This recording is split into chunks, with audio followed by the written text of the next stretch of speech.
Hey guys, Dia here, and we will be finding the pseudo-foci of a parameter. Just kidding, not this episode. But in this episode, I will be echoing the first episodes of the series, coming up with the general normal line equation. But to be more specific, it is not just the general normal line equation, but the parametric general normal line equation that we will find. The very first step to finding or visualizing the pseudo-focus, like in the past, is by them normal maps. And of course, normal maps are just a collection of normal lines across a curve, so having to define the equation of a general normal line means having the divine ability to determine all of the normal lines of a curve's normal map. To start, we'll refer back to the normal line equation that we found in episode 5. This equation, which I still grin by saying it, is y equals -1 over f prime apple times x minus apple plus f of apple. This fruity equation right here defines three key informations about the line. The -1 over f prime apple tells us its slope, the apple tells us its x location, and the f of apple, its y location. Now about the slope. -1 over f prime is an indication that the slope is perpendicular to the function because f prime is parallel to the function f, and a slope that is perpendicular to the slope of f prime is -1 over f prime, which is its negative reciprocal. That is a brief summary of the normal line equation of a function, but now, how can we relate this information to finding the equation of a parameter? Well, first off, if a function in general is written as f of x, then a parameter in general is written as x of t, y of t, where x of t is the horizontal position of a parameter and y of t is the vertical position of a parameter. Now I should have simply said that x of t is an x coord and y of t a y coord, but if I said it the first way, we can connect that the position of the parameter is the position of its normal line equation.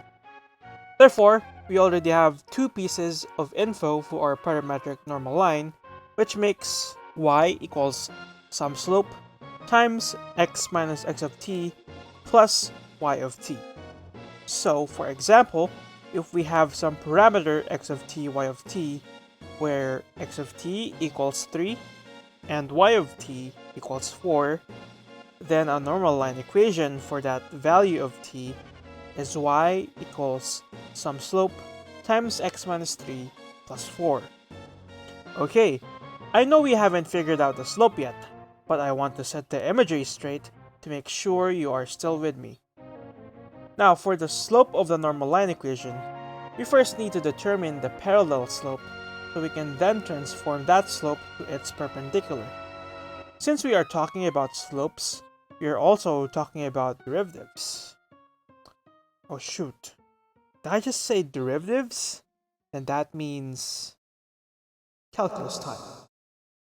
Dear Lord, I missed this pointless bit. I already feel like I regressed into a fetus when I said that. Anyways, we were talking about slopes and derivatives. Let's refer back to the first line equation because we have some business with this guy's f prime part of the slope.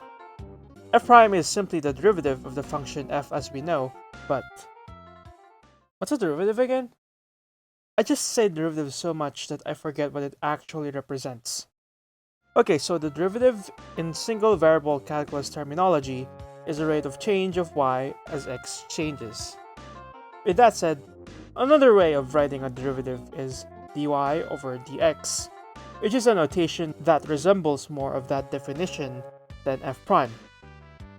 So, if the dy dx of f of x represents the rate of change of f of x, how about the rate of change of the parameter x of t, y of t?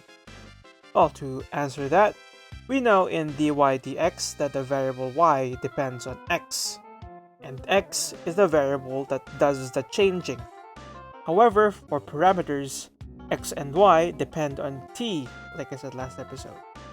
In that sense, if the changing variable is the denominator thing in the derivatives and the dependent variable in the numerator thing, then the more reasonable rate of change or derivative of x of t per se is dx dt x of t, and the rate of change or derivative of y of t is dy over dt y of t.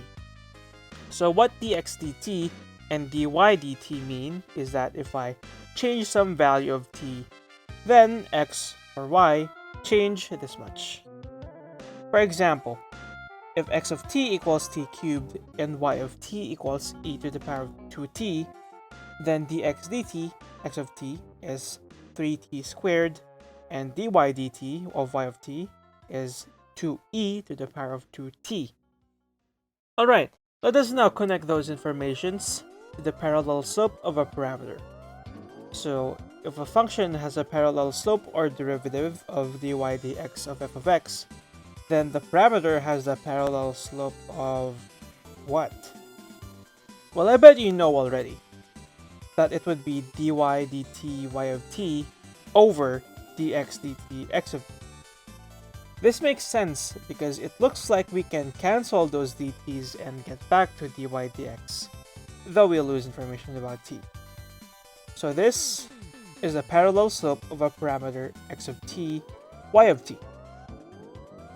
Another thing, we can also apply the prime notation to this tall fraction now, where we can express it as y prime t over x prime t. We, or at least I, use prime notation to shorten things up. Okay, cool. Despite having rambled eternally about derivatives, we can now come up with the perpendicular of this parallel slope expression. Again, we know that the perpendicular of the parallel is the negative reciprocal. So our slope that is perpendicular to the parameter is, finally, negative x prime t over y prime t. With our slope, our x position, and our y position identified, we can now assemble these parts together to our parametric general normal line equation. Thus we have y equals negative x prime t over y prime t times x minus x of t plus y of t. Finally, so what in the world do I need this mess of letters for?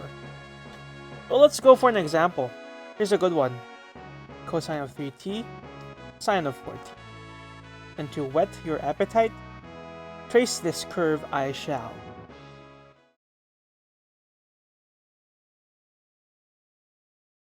This curve here has a name. It is called the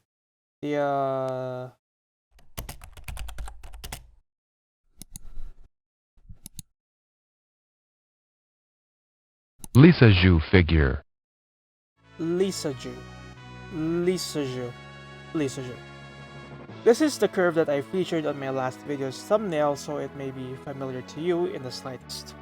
Okay, let's separate the Lissajous parameter to its x and y components, where we have x of t equals cosine 3t and y of t equals sine of 4t. Okie dokie.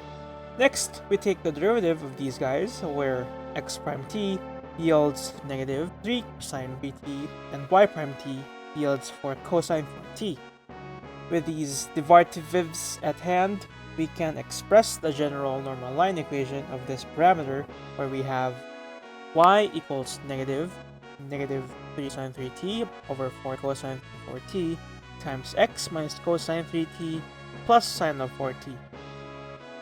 Now if we choose some value of t, say 1, then we'll get y equals 3 sine 3 over 4 cosine 4 times x minus cosine 3 plus sine of 4, which is the normal line of the parameter at t equals 1. And hey, if you haven't noticed, our normal line and our parameter both depend on t. Instead of creating a new variable apple for our function, for our parameter it's just t. So if we just assign some value of t, we will acquire information for both our parameter and our normal line. Therefore, if all values of t draw all the points that create the curve itself, then all values of t also draw every line that is normal to the Liszt, creating the normal map as a result.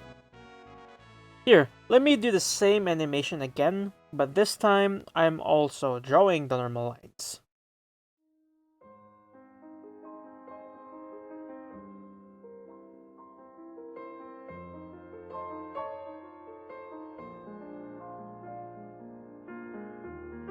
As you can see, as the curve builds up and generates, so does the normal map, with a visible indication of position and perpendicularity to the curve. And again, this is the result of the normal line equation that we have made compatible to parameters. Boy oh boy, what can I say? With this equation in the palm of our mathematical hand, we approach ever closer to the pseudo-focus of a parameter. But instead of ending with that generic outro, I'm honestly more interested in the normal maps of parameters and how cool they look. Like, I just want to stop there and generate my own cool art with this equation.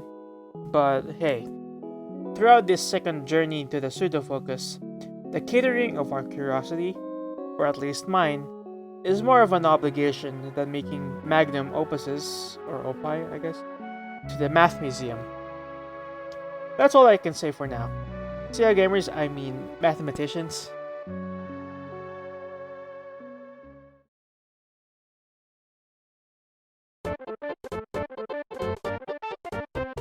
We already. I know we haven't. We first need so we can. We are here also. We words we have as we know. We know we can be. We know what we have or we have. We take we can or we have. We choose. We'll get. We will acquire. We have. We approach ever closer to the pseudo focus of our parameter.